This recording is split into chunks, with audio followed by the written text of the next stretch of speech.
Wix, WordPress, Shopify, Squarespace, SEO fundamentals.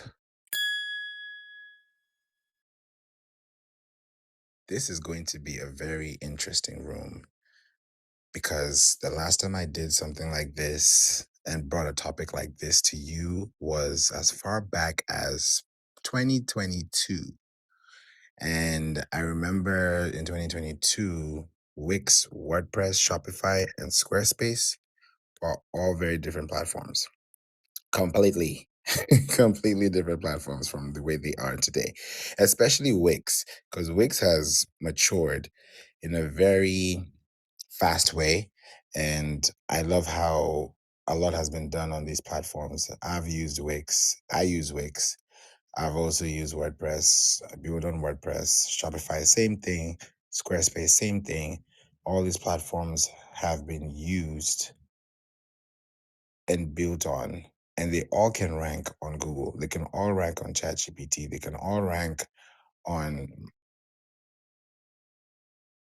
Microsoft Bing. They can all rank anywhere you want it to be. The only difference is that your website would have to create, or let's say not even create, it has to have structured data. That's the only way that your Wix website or your WordPress website or your Shopify website or your Squarespace website would get maximum benefit from the search algorithm, because the search algorithms are looking for structured data to point users towards a direction where people are frequently asking questions. So if people are frequently asking questions on a platform, then the goal of the platform is to provide a solution.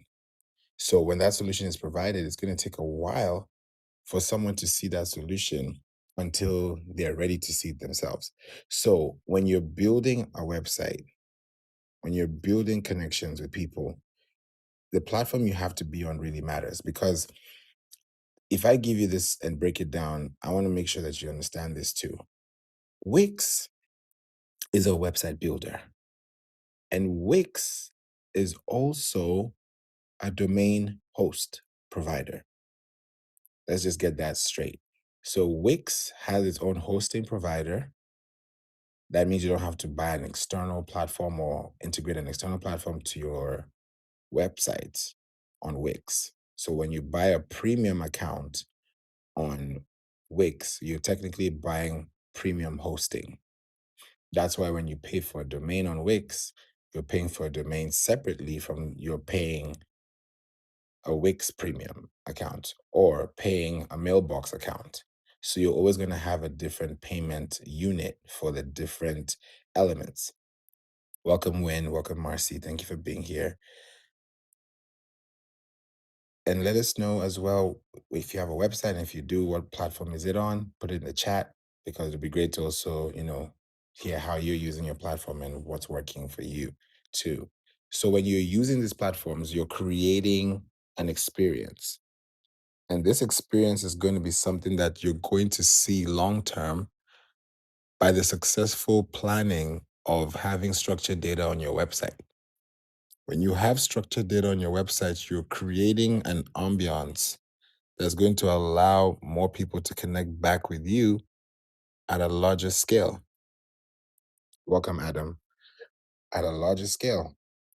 So if you're going to have more people connecting with you at a larger scale, then your goal is to start creating the intentional major factor, right? The intentional major factor of having structured SEO, structured data. Welcome, Candice.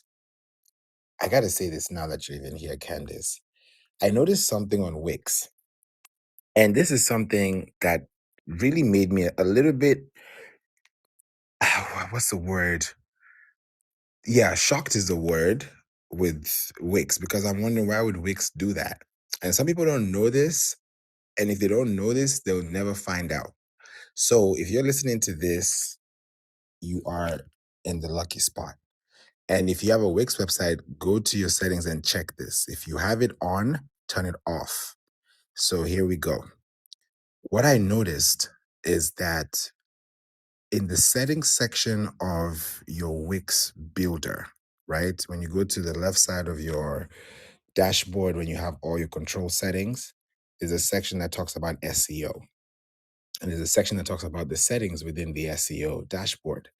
Now, when you click on that, there's going to be a page section that's going to tell you about your blog tags, your blog posts. It's going to talk about your main categories, your shop pages, your product pages. Thank you, Christopher. Thank you, Sadiq, as well, for being here. Those things are there for purposes of your website to gain traffic. So when it's not gaining traffic, it's losing traffic. And how is it losing traffic? When it's not receiving signals. And why is it not receiving signals? Because signals can be blocked. That's why when you don't have service or you don't have network, it's not that you don't have strong network. It just means there's none of it. So when there's none of it and less of it is being given, then you're not even seeing the full potential. So I realized on Wix that by default, and Wix, if you listen to this, please change this. Please change your ways because this is not good. Blog tags. There's a section called blog tags, right? Blog tags. Just look for that settings in your section, blog tags. Now, by default, and this is weird, Wix has that off, actually on. Let me say it this way. Let me reverse it. Wix has that on, meaning that it's turned off all the signals that you could potentially get from those blog tags. And what are blog tags? Blog tags are when you create a blog, right? And then you go to the SEO section, and then you see there's usually categories, and you're going to see tags. Categories are different from tags. Let me just break that down because this is going to go across all websites. Categories and tags are different. Categories are like collection pages for products. So if you have a collection page as a product, right? If you have an e-commerce store, then you have what you call a collection page because that collection page has different sets of pages that contains different types of products, right? Now, when you have those collection pages, you have those collection pages in that format product wise. Now, when you're creating blogs, the blogs are in category pages. And thank you, Marcy. Let me see what she said. I had the free Google website, but that ended a year ago. I only have a Google business profile. I started to make a Weebly website. We need to talk about the website to build because that's also going to be very important. Weebly is nice, but when I'm thinking about the things that are happening today, we can also compare and then see what options and also see what the intention of the website is because you can have a website just for portfolio sake, you could have it for product sake, you could have it for services, you could have it for contact, you could have it for location, it could be for case studies, it could be for anything. So there are platforms that I would recommend that I know would definitely save you money and stress in the years to come because the last thing you want to do is build a house on a sinking sand and then you have to rebuild the same house in another piece of property, meaning you have to use it on another CMS builder, content management system builder. So usually I always go with these four: Wix, WordPress, Shopify, Squarespace. If I'm to add any other, there's Duda.co. That's a good one too. And there's another one called Tilda.cc. Those are good too. The Tilda one is Russian and the Duda one, I believe, is American. So either way it goes, they both have very great speed and you're able to build websites from there. Apart from those two, these four, Wix, WordPress, Shopify, and Squarespace are your go-to platforms. Then when you think about the platform, like I was mentioning earlier with Wix having its own premium hosting, it means that when you buy a Wix domain, you buy a Wix hosting. When you buy a Wix hosting, it's different from a domain, but they work together. Now, when you have this connected, what happens is that the blog tags I was mentioning before, right, are tags that are basically words, or let me call them, let me make it easy to understand. Tags are like word clouds. So if you've ever seen a word cloud before, where you see big letters, small letters, you realize that the bigger the letter is, the more the words are used from that phrase, or within that phrase, this word is always consistent. So that's like a word cloud, right? So when you look at a word cloud, that's where a lot of things are. So if my word cloud is saying marketing, email, branding, photography, then I know that I'm probably going to have 10 blogs, and these 10 blogs have maybe 3 of them are photography, 5 of them are marketing, maybe 2 of them are, something else. Now, when you look at them in different categories, they can fall in the music category, they can fall in the Pinterest category, they can fall in the marketing category, right? But they're going to have a different tag. Now, those tags are big because when you create a tag, you're actually creating a keyword SEO tactic, or I may just say it this way to make it simpler. You're creating a lethal weapon on social media for SEO purposes, because what you're doing is you're creating your website to become uh, a position of power that is lethal to actually give content as a delivery network and as an authority that can allow somebody to connect back to you as the authority holder. So if you have a website that has content, and in that content you have these tags, and let's say you have 5 tags and 2 categories, right? It's like 5 loaves of bread and 2 fishes, right? When you have that kind of thing, right, you have your 5 tags talking about 5 different things, but they're all semantically inclined. And then the categories are 2, because you're just focusing on, maybe this is just going to be in the marketing tab and this is going to be in the newsfeed tab, right? Those 2 categories is where you want it to be, but the tags is where you want it to fly. So now it's like you have extra wings with tags. Now Wix keeps that off for some reason. And I noticed that as well, because I was looking at a client site and I was looking at another website. And I was like, wait, I looked at another site. I was like, wait, this is weird. Why are all these sites having this tag on? Because when it's tagged on, what is it doing? It's telling the whole website that through a robots TXT, which is traditional language that is being used to understand the whole, platform, like what to index, what not to index, what to follow, what not to follow. And that's for traditional search engines like Google, like Microsoft, right? Now there's LLMS TXT, right? Which is the same as robots TXT, but it's different because LLMS, which is large language model, is a system. That system specifically is made for AI search engines, made for answer search engines. So they're going to work together hand in hand. And here's the thing, because of these AI agentic SEO platforms, or agentic, SEO tools, like AI tools that we use, for example, like Harper AI, allows you to just pretty much run through like an agent. So I tell, hey, say, do this. Hey, Harper, do this. Hey, it's like the way you're saying, hey, Siri, do this, do that. When you start creating it like that, you're now allowing it to now learn more about you. That's where there's Apple Intelligence. That's where there is all these type of intelligence tools. So when you start using your website to now have tags, your tags are going to turn into links. So it's going to be your website or your domain.com slash, right? Tag. Now, when there's a tag and there's another slash, there's now going to be the name of the tag. So if you name that tag gardening, if you name that tag pink shoes, if you name that tag clouds, if you name that tag marketing tips, those are going to be created so that you can also have that, within that section and that bracket as well. Now you have to think about it in a long way. And you want to see something. I actually want to go into the chat. Let me see what I'm seeing here. How do you feel of adding AI to the process? It's already part of the process, because when you create and this question from Christopher, thank you for this question. When you create your website, when you have your website published, you want to make sure your website is connected to Google Search Console. From it being connected to Google Search Console, the next thing is you want to import your Google Search Console data into Microsoft Bing Webmaster Tools. When you do that, which is a manual process, and you can do that and also add those DNS records, which are domain name server records, into your record files within your website domain settings. When you add those things and you add those TXT records, which are human text records, that's going to help your website also become part of the algorithm search bracket. And now when AI, for example, ChatGPT is getting a result, that result is coming from a citation. And that citation is coming from a domain authoritative site, which is being pulled through the search engines, which have already been controlled by the robots TXT, which I mentioned earlier.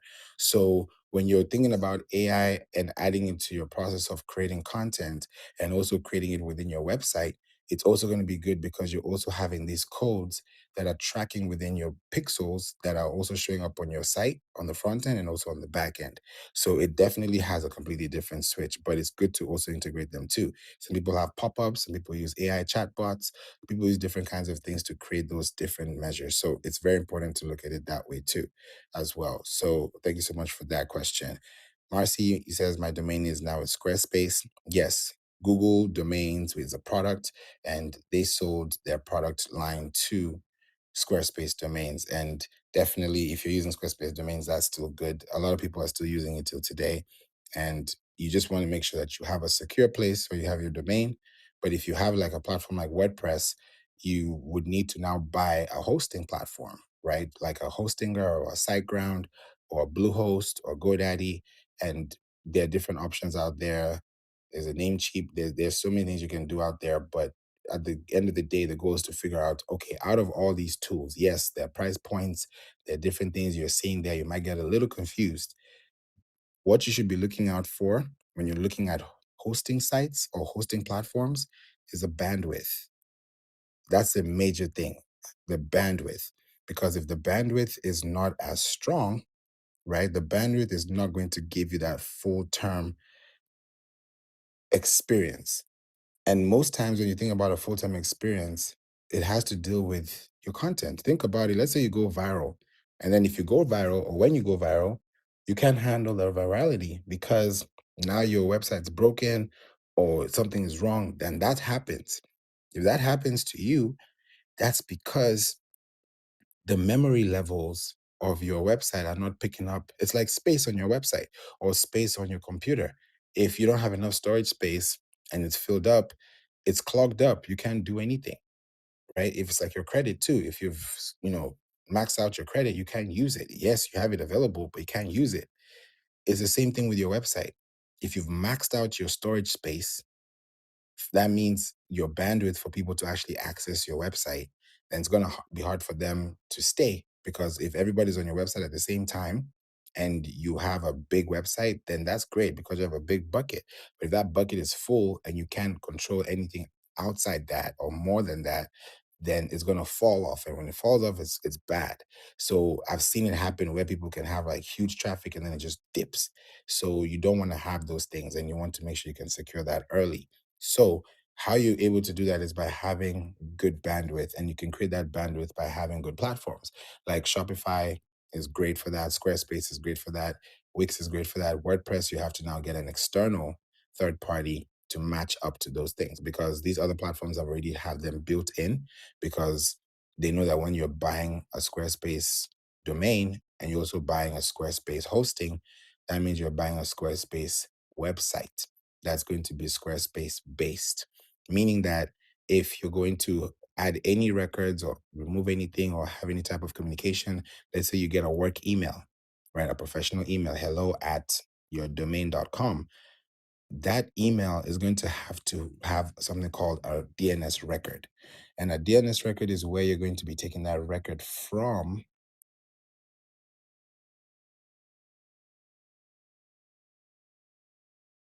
Google Workspace or Microsoft, and they're going to give you some records you're going to copy and paste into your domain name server. So if you have a domain, that domain is going to have a mail exchange record, right? And that mail exchange record is called an MX record. So when you have a mail exchange record, that record allows you as the holder to have access to the emails, have access to connections so that you have access to the inbox. Because if you don't add these records and you start doing email marketing with all these platforms, these CRM tools, and you've not done the technical, it's like trying to drive a car that you've not taken for an oil change or checked on the tires. Yeah, it's gonna drive, but at some point it's gonna burst. Sometimes it's not gonna work. It might choke up, and you don't want that to happen. So you want to fix all those things before you even start driving. So the same thing applies to your website. When you have all these things in place and you make sure everything is checked out, then you can now have people to visit your website, because now you have access portals and you have availability for them to, stay. Because your website can really get very, very intense. And then you realize, oh, wow, I didn't know I needed more space. That's what could happen. So thinking about that is a very important tactic. And that also helps you with your business long term. Welcome, Dr. Stacy. Good to have you here. It's been a while. You have to create your content in a way that can create value over time. And using these platforms are going to help. Wix is great for that, right? WordPress is great for that. Shopify is great for that. Squarespace is great for that. Now, Sadiq said something too. He said you can use AI to automate all the website and app development plus process AI. Yes. Plus generative AI can also guide you via prompts on how to create websites on this custom. Yeah, that's true.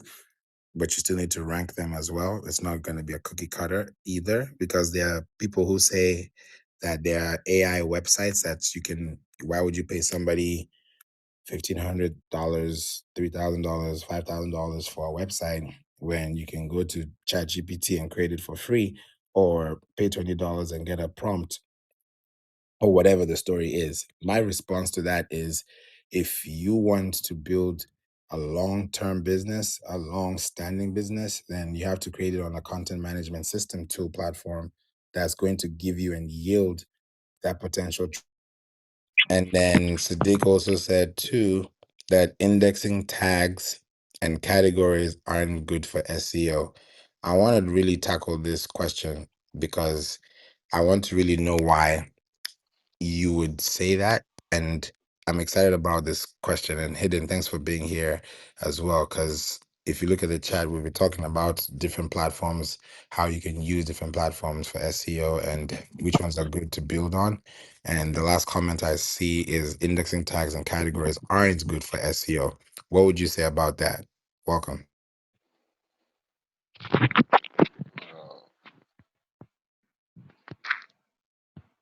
Well, what I would say about that is it's I say it's to your discretion. If there's no exact science. It's kind of it is, but it isn't.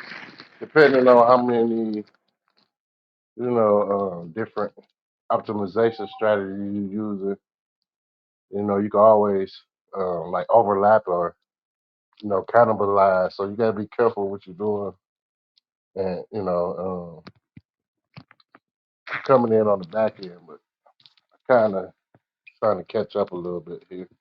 But yeah, it's definitely a touchy subject right now because I think overnight last night a lot of big Facebook got taken down too. I don't know if you guys heard about that. Like over like a couple of them with a couple million, a couple of them had a couple 100,000. So right now it's kind of touchy. You gotta be careful what you're doing. Wait, say that again. Sorry. Just say that one more time, because it sounded like you were a little far from your A lot microphone. of a lot of Facebook groups been taken down overnight. I think like over the last couple of days. And like some of them had like maybe a couple million, couple 100,000. So right now it's a touchy subject depending on what you're doing. Like if you're doing like, worldwide or national SEO, you got to be very careful. You can get away with a lot more things like doing local SEO. But right now it's kind of touchy what's going on. Oof. Yeah, this is different. You know what? Hold on. This is crazy, because when I hear this, the first thing that comes to my mind is stop renting traffic, because that is a second party data tool platform that you're only able to what's the word I'm looking for? You're only able to Some man. people only some people only relying on the traffic on those, like in those Facebook groups. Mm-hmm. And a That's what. lot of people, pretty much a lot of people business got sunk overnight. That's true. That's true because you're depending on these platforms. Yeah, I'm on Facebook. I got a group. Follow me here. Send me an email, and you're sending people an email to a Facebook group, which is fine. But in my mind, I'm like, for how long? For how long will this keep going? Because like now you've said that hidden that the Facebook groups are going down, and that's a lot of investment and time people have put into groups. You know how hard it is to build a group on Facebook? It's like building a community. It's like trying to build a village of people and bring them together to talk to each other to the point where you actually have to let go and get your hands off so that everybody can, feel free and feel comfortable to share. Because initially it's just you talking all through. Then that has to change. So it makes sense because now I think it's getting to a point where people are realizing that you need to have something called asset acquisition. Asset acquisition. Asset acquisition is something that you would need to have. And what is asset acquisition? You already know what an asset is, you already know what an acquisition is. When you combine them together, that's when you're able to see the reason why you're able to, first of all, protect your data. When you protect your data, then you can earn from your data. And then when you earn from your data, you can scale from your data. When you scale from your data, you can test. I call it pest, right? Because when you're going from that P to the T, it's going to take steps for you to get to that point. But by the time you're getting to that point, you've already mastered all the things that are needed to get there because you're looking at your website as this place where people come to, right? And people are coming to spend time with you on this website, whether it's for 1 second or 5 seconds, that time is valuable. The time you're even spending here listening to this episode, this room, I appreciate you. Hidden, Nadia, Mo, Candice, Frederick, Sa, Shah, please forgive me, Marcy. You could be anywhere else right now, anywhere else. Anybody listening to this days, weeks, months, years after this, decades, you could be anywhere else. But because you read the title and you're like, okay, I have one of these websites, or I've had one of these websites before, or I've had an experience with these websites before. What am I hearing about SEO for 2025 that's applicable to today? That asset acquisition is where this begins. Because when you're paying for your domain, you're paying for your hosting, you're paying for your mailbox, these are three assets that are going to help your business take off and go to the next level. Because when you have these things, you're able to now think about the long term effect. Because when you look at your domain, right, your domain is where people are going to know you by. Think about it, right? When they say name, address, phone number, or NAP, it makes sense because that's where you want to have the same things congruently around each of those platforms. Because if you have an author name, which is going to be a big factor for SEO now because author signals are getting stronger. Meaning that if you have a blog, if you have a podcast, if you have a book, if you have a digital product, if you write LinkedIn newsletters, if you're doing something on a professional network that you're able to distribute media files that has you as an author and the original content creator, that can credit you SEO wise, especially if you have a domain that is connected back to your website. Welcome, Valerie and Mo. So, you're creating a consistent flow of energy. Welcome, Nada. And you're building this by creating consistent connections online with people. So if that asset acquisition is talking about protecting your data, how do you protect your data? You protect it by putting cameras around your data, right? What does that mean? You have to put heat maps on your website. You can do that with Microsoft Clarity for free. You can put that on Microsoft Bing. These are things I'm telling you to do for free. These are not things you're paying for. When people are paying for SEO services, these are not the things you're paying for. What you're paying for is the research, the development, the implementation, the testing, the reporting, and the scaling. That's what the payment is, because anybody can do this on YouTube and connect your website to console. Everybody is connected. There are 1.1 billion websites, so that's not what is going. That's just a procedure to make sure we can achieve the goal that we intend to if it has not been done initially. So when you're looking at SEO services, when you're looking at SEO fundamentals, you're looking at it from a perspective of what website am I using to first of all even have SEO in the first place. That's the beginning, right? Welcome, Apostle Allison. Thanks for being here. That's the first step. How do you even know that my website is even good enough? Because some people say, hey, I have a Wix website. I don't know if it's nice. It's nice. The only problem is it nice to the algorithm? Meaning, is it search friendly? Is it search ready? Because the keywords that you have on your website is what's going to trigger those algorithms. It has to trigger those algorithms by means of creating consistent flow with SEO. And what does that mean? SEO fundamentals. In the last episode, I talked about on page SEO, off page SEO, technical SEO. What are those? Technical SEO is like the lifeblood of your business online. Just like the way they say sales is what's going to maintain and sustain your business. That's the same way technical SEO is going to maintain and sustain the success of your website. Literally, just like with your house. If you have a house, the maintenance of your house, however your house is maintained, is how valuable that house is going to be when you put it on the market, right? So the same thing applies to your technical SEO, because if you have broken links on your website, if you have broken images, if you have huge images that are not even compressed, you're not going to have a great success. Because imagine you have 20 products and each of them is 5 megabytes, and each product has, let's say, 5 variations. So that's 5 times 5 times 20. That's a lot.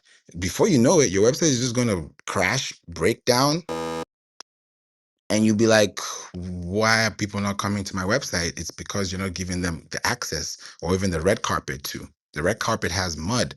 It's not, you can't, it's sticky. People can't walk on it. The people need to be able to sit, chill, take photos, just have a great time. Feel like, yeah, I can do this all day, because that's what you want to create. You want to create that synergy. And that starts off with technical SEO. Does my website load fast, or does it load slow? Does my website have broken links? Does it not have broken links? How do I know I have broken links on my website? How do I know I have something called a duplicated page on my website? How do you know? How do you know this? How to know this is by going to SiteLiner, which is SiteLiner.com. That's Site Liner. So think about like highlight or twilight. Think about a sight line. And then you think about the siteliner.com. You can go there. If you have less than 250 pages on your website, you can definitely tap in and then check that as well. It's good to see you, the branding architect. It's been a long time. Welcome to Clubhouse again. It's been a while. Thanks for being here. Good to see you as well. And welcome back, Adam. These are the platforms that will definitely give you these results back over time, because this is something that we have to think about long term as a business. If we're thinking about tags, like I was talking to you earlier about tags, and somebody in the chat was saying that tags they aren't good for SEO. In my mind, I'm like, okay, if you're not indexing tags and categories, I don't know what you're doing. It's like saying I have a product site on Shopify or Squarespace and I don't have a collection page, because a collection page is, the analogy is, I would say, and let me put it this way, a collection page is as important as a category page, because when you have a category page and a collection page, it's telling the algorithm what this page is supposed to do. So if you have a tag and this tag says SEO, and then this category says marketing, and the title of this is 5 social media tips for best marketing strategies in 2025, that's going to be the tag, that's going to be the mention, and that's going to be the query. right? Just like we have queries on Search Console and we have all these things, we have to think about these things. Thank you so much for that, the branding architect. Yes, all tags are good for people with disabilities, and people with disabilities shop too. Exactly. And title tags are definitely important. Hayden said that to images and videos should be precise all the way down to the backdrop. And that's why citations are powerful. And that's why it's also important to have schema, because all these things are very important. All text, even some people who, let me even say this right now, because you've talked about all text. When you send an email, if you have a platform that does this, please do this and don't ignore this. When you put an image into your email, right? When you upload it, like I'm a Flowdesk partner, so we use Flowdesk heavily with our clients, and it's a great game save because they use Amazon SES Simple Email Services, so that we can be able to have direct inbox activity within the DKIM, which is domain keys identifier mail, because there are different ESPs, email service providers like Apple Mail, Outlook Mail, Google Mail. So you have to make sure that you're having those correspondent compliance to make sure that you can also have like your SPF, which is a sender policy framework, meaning that you're able to make sure that even as you're sending emails, you're not sending them as phishing, which is PHISING. You're not having spammy emails. You're having a domain that has really good, rich context, because what's going to really make your domain authority is what you put in. It's like your body. You are what you eat, right? If you eat junk all day, you're going to look like that. If you eat healthy food all day, you're going to look like that. So it's the same thing with your website. So when you start putting all those links, all those tags, all those alt text, right, you're able to really, really create them on a long-term basis. I'm going to give you guys all the sauce today. There's a website, right, that you can think about creating alt text, and I'll get it to you today so that you can be able to try it out. Yes, I found it. You can go to alt text with two T's, alttext.ai, right? Go to alttext.ai, and it can be able to automatically generate images in over 130 languages, right? And they say that they're the only all text service supporting next gen AVIF or AVIF, AVIF, and SVG formats. So you can check them out. They're trusted by Bentley, GitLab, Marriott. The names are there, and you can check and see what they do. I'm just giving you information because I love to serve you with information so that when you do these things, you're aware and you're not like, huh? I want you to be aware and prepared, because things are going to be going faster than you ever thought. And if you're able to do these things at a very fast pace and know them, at least have an idea, then when you even paying for the service from somebody who's an expert, at least you know what you're paying for or who you're paying. Because a lot of people pay for these things, and I hear horror stories every day, and it's painful to hear them. Because like today, someone told me how he paid someone for a website and he started doing cartoons on his website. He had to kick him out and he couldn't get his website back. He couldn't get his content back because people started it's like I give you a plan and then you give me yours because you're the expert, quote unquote, and now the customer is dissatisfied and everybody is mad.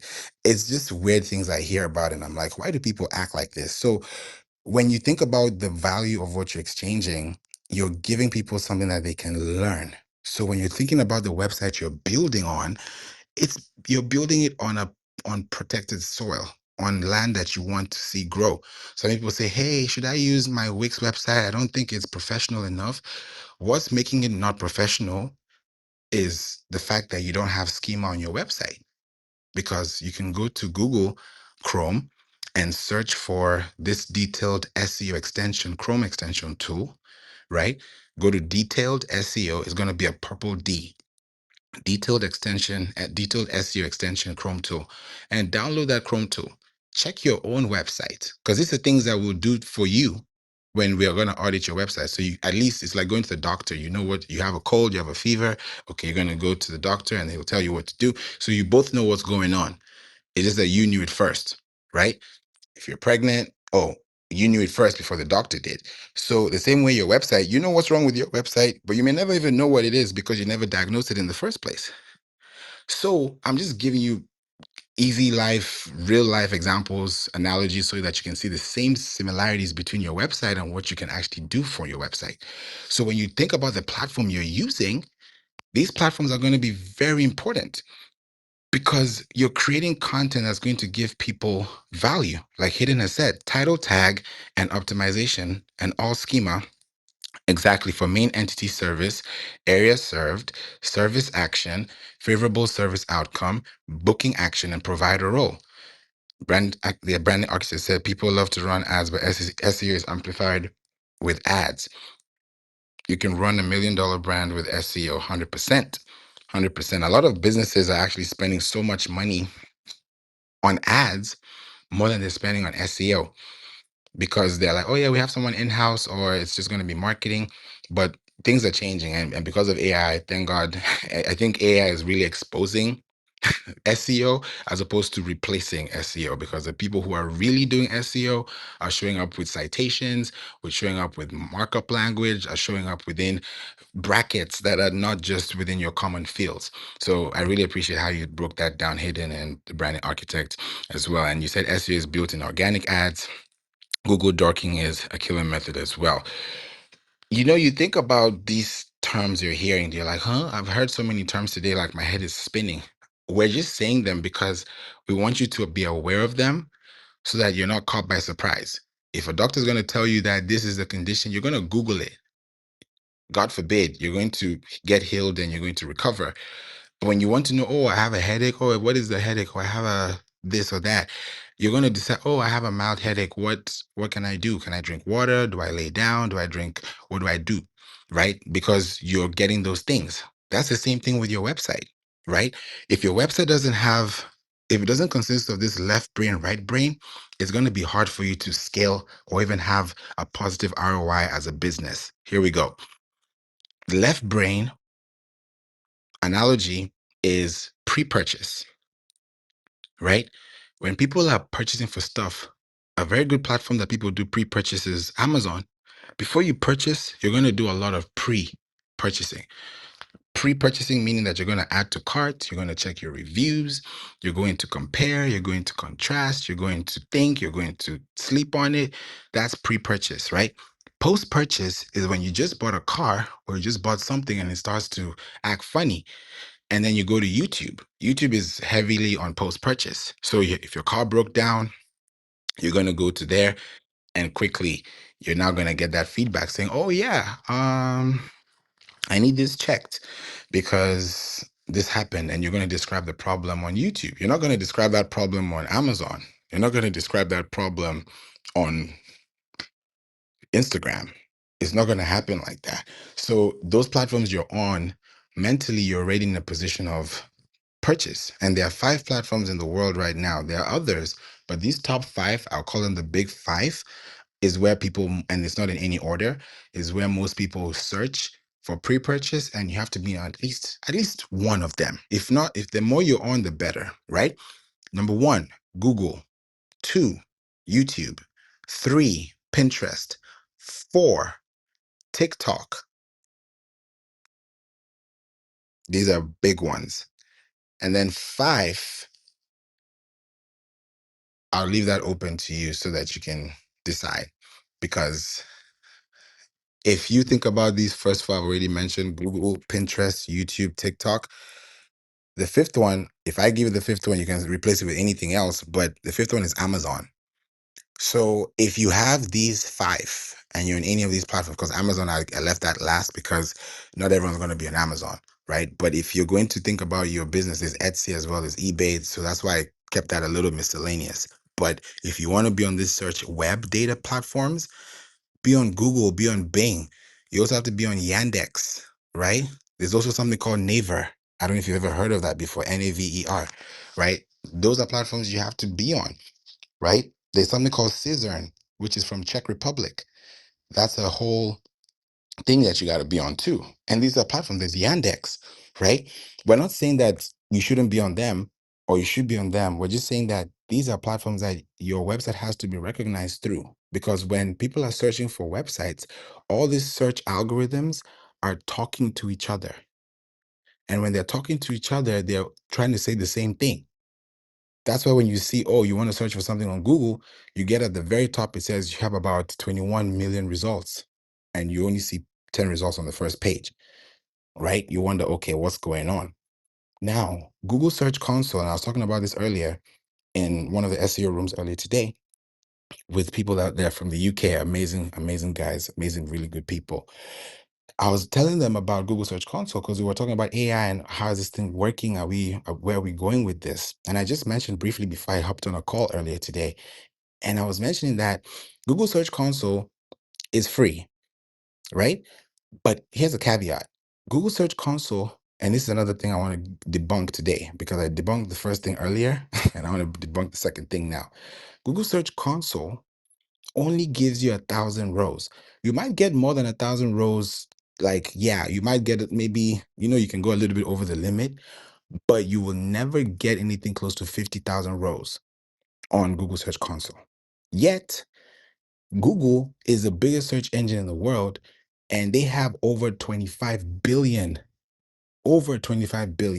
gigabytes worth of index data. That's just like scratching the surface. So if you're only getting 1,000 rows for your own domain property, which is on Google, tell me where else you're going to get your domain authority or your content from, because there's two types of rankings, right? Actually there are three, but I'm going to break them in two tiers. The first one is you have content that is popular, you have content that is growing, and then you have content that is decaying, right? Then on the other side, you have queries, which is everybody's thing that you see on Google Search Console. Then there's also something called new rankings, right? Because out of every 8.5 billion searches in the world that are happening on Google, out of 46.1 billion searches happening across the whole internet, right? That 8.5 billion, 15% of that 8.5 billion are new searches. So how would you know whether you have a new search? And how do you determine a new search? When you do a comparison table on your Google Search Console, you can do compare last 7 days, last 28 days, last 6 months, however you want to bridge it, right? You're going to see last and previous, right? Previous is before last.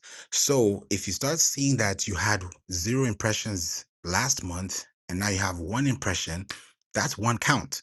That means you have 1 new ranking. That's how you're able to tell. But now you can't really see all that because it's all clustered on Google Search Console. So now there's a solution for that. I was telling them in the room that we use SEO Gets, and not everyone has heard about it. We have featured the co-founder on our podcast. Our podcast show is called We Don't Play, and we're in the top 5.5, top 0.5% in the world out of 100, and we're streaming across 147 countries now with 500 episodes, and that we just hit that point 0.5 literally today. In the beginning of June, thank you, Valerie. In the beginning, and welcome, Anisha. In the beginning of June, I sent an email to our community, and I was like, "Hey guys, we're over 8,000, and we're connecting, and we're just talking." And then on LinkedIn, we're about 2,000, it's about 10,000. I said, "Hey, y'all, guess what? We've moved from, top 100,000, I think it was 120 something thousand or 116,000 to about, top 50,000. That was in June. That was early June. We're about to end June. Hey, Anisha, I see you waving. By the end of this month now, we're in the top 25,000 out of 4.5 million. So it's literally grown from 2.5% to now 0.5%. And now I'm seeing it, and I'm meeting with Spotify on Thursday because we're going to start talking about monetization and partnerships and all these great stuff with podcast SEO. Because I was like, you know what? The easiest way to SEO, honestly, for anybody who is starting from scratch and wants to learn SEO, the best way, and if you want to bootstrap it, is podcasting, because podcasting gives you exact match search results. Google gives you broad match results unless you're going to use parentheses or quotation marks or all those other things, or rejects. Those are things that you can use to get the exact filters, or you can think about all those codes that you can add, like site colon, domain.com, you know, quotation mark, put in your keyword, close, open, close, quotation marks. You can use that. Those are broad when you just type, because that's how people just type. People are not going to put in all those alphanumeric characters. But on podcasts, they're specifically So exact match. So if the name of your podcast show is called this and that's not what it's called, or that's not what they're typing, they're not going to find you. But if they find you through searching for something that you've talked about, which is within their search bracket meaning that they search for it on a daily basis, right? So if they're searching for it on a daily basis, on a monthly basis, who are they finding at the top of the search? Is it you or your competitor? So that's how my podcast now, We Don't Play, has gone from 2.5% to 0.5% in 30 days, in about less than that, just because of specifically targeting the markets and understanding, okay, who are the top in this categories? I've looked from number one, who is Joe Rogan, at the very top, all the way down. So I've been looking at my rankings and I've been seeing this happen. And I knew that it's very possible. We've started podcast shows this month. We have started two podcast shows this month, and they are both in the top 10% now in their niche. One is in health and fitness, another one is in society and culture. So when you start thinking about your podcast and how you can really do it, people are doing podcasting and they're just aiming, they're shooting blanks, honestly, from what I'm seeing, because you don't know what you're doing. You're titling season one, episode one, introduction to marketing, yet introduction to marketing should have been the first thing you should have said initially, and then season one, episode one should be at the end. Because when the algorithm is reading, when you have an article, when you have a podcast, as soon as you hit publish, the title of that podcast is going to be the auto generated URL, Uniform Resource Locator, that's going to be linked to that exact match on the algorithm search bar or search database. So if you're on Apple, if you're on Spotify, if you're on iHeart, and they're searching for something and your name is not within that exact match search phrase, it's not going to be easy for you to just get in there and get out. It's going to be hard because other people are already there before you. But how you can be part of that is by putting your name there, right? When people say, what's the author name? Don't just leave it as an author name. Put exactly contextually what it is there for. And then you're able to really understand how to grow from there. So when you're thinking about all these things, I'm giving you all these different things to look at and think about, because it's coming to a point now where if you don't have your website, whether it's on Wix, WordPress, Shopify, or Squarespace, and you're not tracking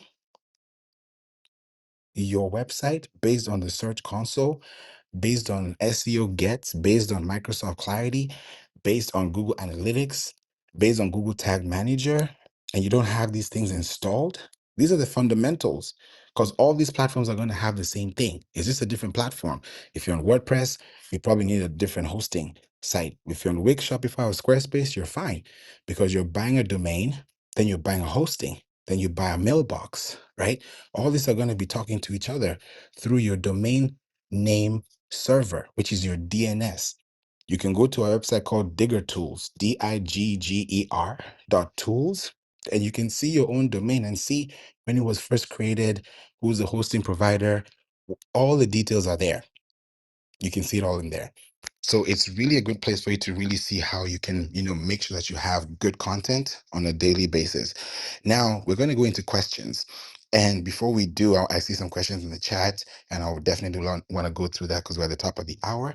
So we can run through this for the next 30 minutes. So Hayden, what are your thoughts? Because you've talked about Google Dorking, you've talked about CPC, just break it down for us as well, for those who are also listening. Thank you. Okay, so it might be a little loud because it's hot and they got the AC on. So, but yeah, CPC is cost per click, and a lot of people.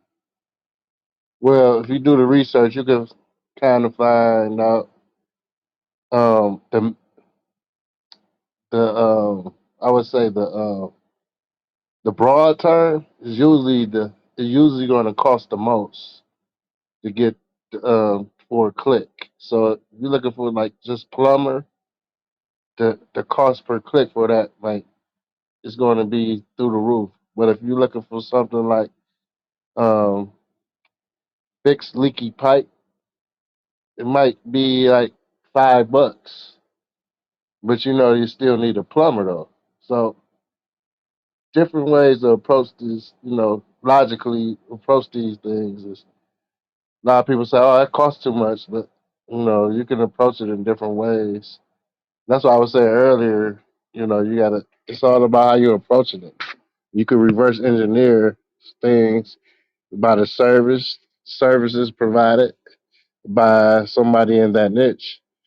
And then also Google Dorking, you can do things like put the keyword term and put like parentheses, or you could put like semicolon and the term in parentheses, or uh, all in title, put the keyword. So there's different things you could do to extract certain information from Google.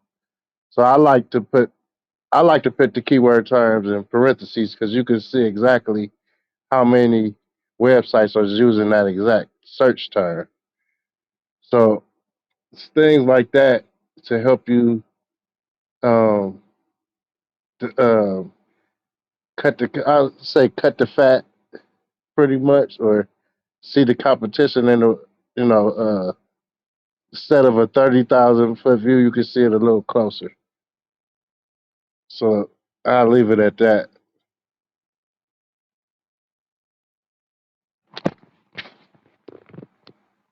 Can you hear me?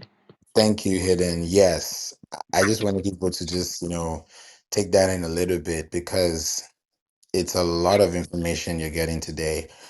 But this is the fundamental process. And when you look at all these keywords and terms that we're having, keywords are really going to be what's going to make or break your content. Because at this point, even now, what we do is we make sure that your website has pillars.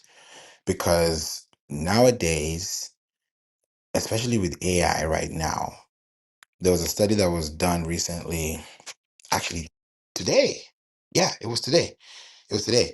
And the study, just so that you can also to give you information you can research, get your own information, validate, because sharing is caring, and also if you have this information, you're able to grow, and you're also able to learn more about what you're doing too.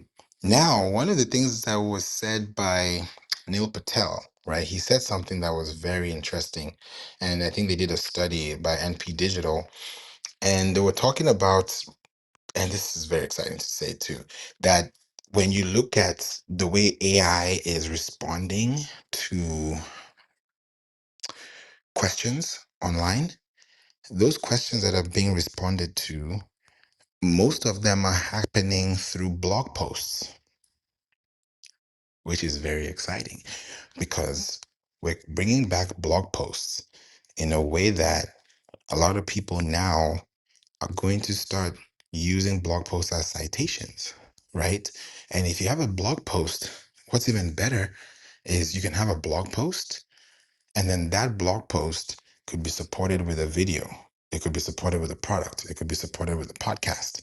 So you're not just having text based content, you're having more than text based content because right now, AI mode is Google's technically new baby, if I can say it like that, right? Because Google AI mode is something that you can use where they've been able to get a lot of results like ChatGPT. And in the early days, it was something that you're able to just see how it goes. Now, these are the stats that he said. And I also want to share this link with you because I love to give information. And thank you for that link as well in the chat. Okay, boom. I just put the link there too. So check this link. It's a post on X, and you'll see that 1% of the content types are featured in AI mode, 3% are featured in images, 4% is homepage, 6% is video, and then it jumps up to 23%, which is product page, right? So your product page on your website. So if you say, hey Google, give me the best products in the summer for da da da da da, your product page could show up as a result. 38% is landing page, and then the winner of this ultimate race with 48%, actually 49%, is a blog post. A blog post. gives you 49% of content featured in AI mode. What does that say? If you have 5 products on your website, you should have 5 corresponding blog posts on your website. That means you have 10. So if I'm going to cite a page, because this product page has schema, it has reviews, it has price, it has in stock, it has a SKU number, it has all those things represented in the schema data markup language. And at the same time, on the blog, there's an FAQ page, there's a listicle, there's a table of contents, there's infographics, there are internal, external links, there are social links, there are embedded links. These are things that you thank you referring links. You're putting things there that's going to help people know, oh, okay, this is a source, let this be the source file, let people see that. And then eventually people start responding back to you. This happened to me today. There's an article I wrote back in 2021. I got an email today. I want to just share this with you just to tell you how powerful these are. Boom, I found it. 3:39 p.m. today. Her name is Catalina. She sent me an email today and she's like, hello there, Favor. I was like, who is this? This is on my work email. This is what she said. I was using the picture. I'm literally saying the email out to you guys so you can see how important this is. Hello there, Favor. I was using the picture compressor tool you mentioned on your page here. So she linked the page she's talking about and she linked it to my website. That post, I'm going to put that post right here. That post, actually, it wasn't even 2021, it was 2020. That's how far back it was. So I'm going to put the link to the chat here. And I'm going to tell you about my thoughts on the faceless videos. All right, boom. Here's the link, guys. We're in 2025. Somebody sent me an email today at 3:39 p.m. Central Time on June 24th, 2025. After I wrote an article November 20th, 2020, and I last updated this article, as you can see, January 7th. So literally 5 years and 6 months in. Let's not even say 5 years because 2025, I did this in November 2020. So let's say close to 5 years. Yeah, a span of 4 to 5 years, or within a 5 year line span life, lifespan from, when it was first published. I got this email and she said, I was using the picture compressor tool you mentioned on your page here. Then she says, while compressor.io, which is what I was talking about, does a good job. And I said I was going to credit her and give her this shout out because I was like, whoever you are, God bless you, because I didn't expect this and this just happened. It's like it's like Santa Claus just comes to your house and just gives you something and then disappears. That's literally what happened today. So she says the email is like, while compressor.io does a good job, I just wanted to share about another tool that I think looks better. And I was like, oh, okay. Then she went on to say, after some exploring, because she was exploring, including with my post, I found this other tool and I wanted to suggest you show it along that one. So I'm literally answering her question and doing what she's telling me to do. She's saying, okay, Favor, please let people know about this too. It's called Website Planet. I've never heard of it myself, so I have to give her credit for this. It's called websiteplanet.com/webtools/image compressor. And it actually does a much better job than Compressor IO because Compressor IO has a limit of 10 megabytes. And I'm going to put the link in the chat for you guys. Boom. There you go. Because I want to make sure you have this link too. Compressor.io, I've used it for a long time. You can see clearly I've known it for 5 years plus, or close to 5 years. And 5 years coming now, after this has been published, somebody's sending me a message about Website Planet. So I checked out the website and she even said at the end of the email that this tool allows you to compress both JPEG and PNG files, and each picture can be up to 50 megabytes in size. That's huge because when you look at pictures coming from DSLR cameras, and let's say you don't have a Photoshop account or an Adobe, because I use Adobe and I have the full suite, and I'm paying that as well because that's part of what we use for podcasts, for editing, audio, music, video, just the whole nine, because it's also media and entertainment. somebody that doesn't have an Adobe account to even have the baseline of maybe $39.99 a month for just one of those products, right, is going to have a hard time compressing images if they don't have those tools. So how are you going to use that? But now there's a platform called Website Planet that you can actually use and compress your images. And then when you compress your images, now you don't have to worry about page speed or loading speed. So shout out to you, Catalina Glacera. I appreciate you. God bless you wherever you are. And I'll definitely want to bring you on the podcast show because I didn't ask for this. This is called social currency. I didn't run an ad on this campaign. I even forgot I wrote this article 5 years ago, 4 years ago. So when you start noticing that your content outlives you, there's no way an Instagram post would have done this or a TikTok post would have done this 5 years later. So why I'm really emphasizing on blogs, websites, I keep hammering it down like I'm preaching to the choir, but I'm hoping that you're understanding it too, because I really hope that you're seeing your website as a fortress. Because if one day you want to sell your business, it's what is inside of you, inside of your business, that's going to make the value increase or decrease. So if you're going to have content on your website, your content on your website should also have context that's going to give people information like what I've just given you for free. I didn't pay for this. I didn't ask for this. You didn't ask for this either. But you have something now, you're like, oh, okay, now I know something different. Thank God. Okay, and I'll use this whenever I want to or when if I have to. Now that's information, or that's one less thing you have to worry about. That's the whole point of creating barrier-free information, being on a platform like this and giving, because you're able to really connect with people and also connect the dots. So these are very important things that you have to think about as a business and ask yourself, okay, how are we going to do this as SEO, people, or even marketing people or business people, because we're always going to see these things inventing. But if we're able to say, hey, let's just call it like this. Let's say you cook, right? I love cooking too. And you cook, and let's say you cook a great meal, and there's some very specific products that you use. For example, I'll just give a random example, like with Ninja, right? If you'd like to blend your fruits or you like to blend your fruit or your vegetables, you can use the Ninja blender, right? Now, if someone's talking about that blender so much, at some point, someone's going to be like, what is in this Ninja blender? Let me try it out myself, right? That means you've been able to allow someone to learn about the platform. Not that you're selling the platform, but because you feel good about what you're getting the result from that platform. That's why you're sharing it. That's why it's a testimonial. That's why it's a review. If you did this and you got this out of that, it's because you did this to get that.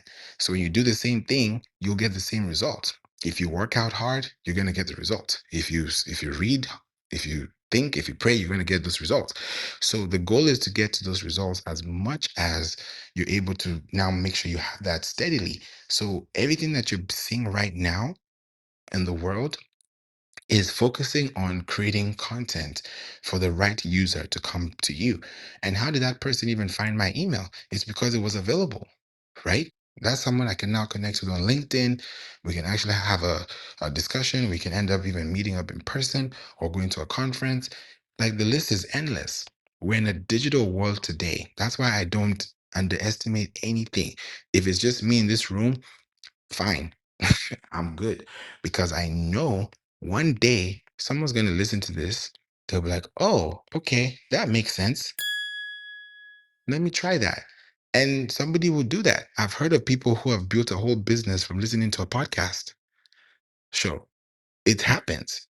So if you get this kind of thing and your mindset is set for success and you're not putting barriers behind the mindset, you're going to go so far. And when you think about your website, it starts off with those things. Because when you look at your website right now, there's a cost to your website. For Wix, you can be paying anywhere from around, let's just give it a round figure, about $400 a year. You could be paying Wix, right? That's something you could be doing. On WordPress, depending on the platform you're using, you could have that anywhere between like 200 up, right? But that will still add up, because you're going to have to buy hosting, you have to buy a domain, you have to buy a mailbox. So those things are going to add up too. But on average, if you're creating these things with your website, the SEO fundamentals means that as soon as you publish your website on any of these platforms, check your SEO settings because most times those things are blank. Those fields are blank. And when they're blank, it means that Google cannot translate anything apart from that. And that's not good because your goal is to fill in those blanks with information that's going to tell the algorithm more about your business, about your website. So when you're creating those things long term, it's going to create a good flow for you because that's going to give you that SEO fundamental going forward. Meaning that if you have a website, right? If you have a web page, then that web page is going to contribute to the website.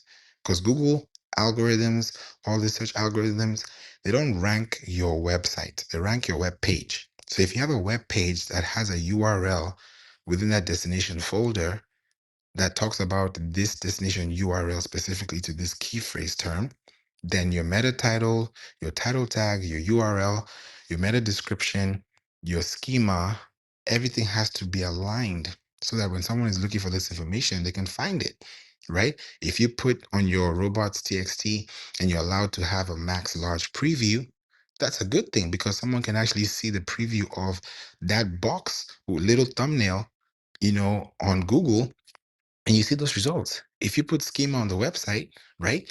You could put schema on the website and you start seeing prices next to your blogs because you might say, okay, this is talking about this, or maybe we're talking about social media and it might say $25. Someone will be like, huh, what is $25? They click on it and they realize there's a workbook that's talking about social media marketing for $25 out of a blog. So you can turn informational content into commercial content, but it has to be done in a way that's very specific to how you now contribute that online.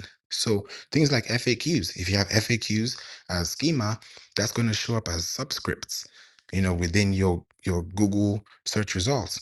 If you use Google Chrome, I don't know if you've ever tried this before, but you can actually even change the font of the Google search results to another font because it's HTML, right? Hypertext markup language. So if you're able to really see this long term and know that any platform you're using would require a domain, would require a hosting, and would require you to also have a good mailbox, which is a good professional working email that you can now send out emails to people that when they receive those emails, they're able to read them because you're linking them back to your website at the end of the day.